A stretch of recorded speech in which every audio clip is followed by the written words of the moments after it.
Il y a plusieurs années, un propriétaire de terres agricoles possédait une ferme près de la plage.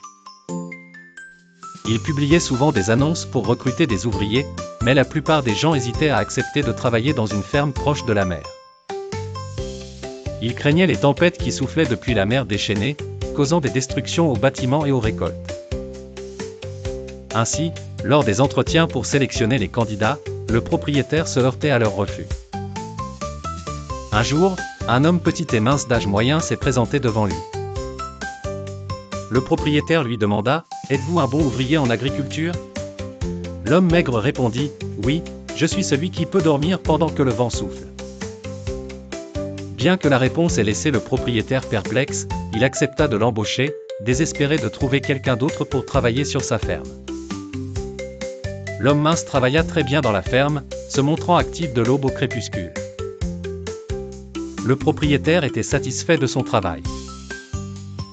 Une nuit, le vent souffla des rafales furieuses depuis la côte.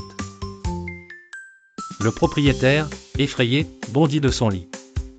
Il prit une lampe et se dirigea rapidement vers la chambre de l'homme mince. Il le secoua en criant « Réveillez-vous, une tempête approche, allez sécuriser tout avant que le vent ne l'emporte. »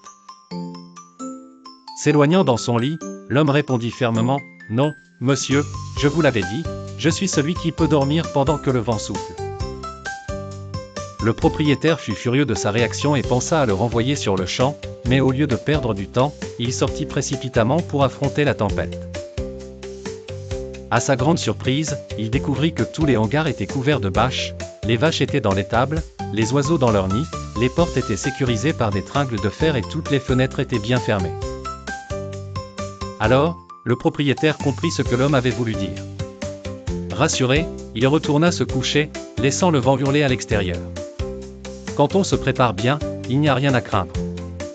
Aussi, ne vous précipitez pas pour juger, soyez patient, écoutez et regardez, avant de juger.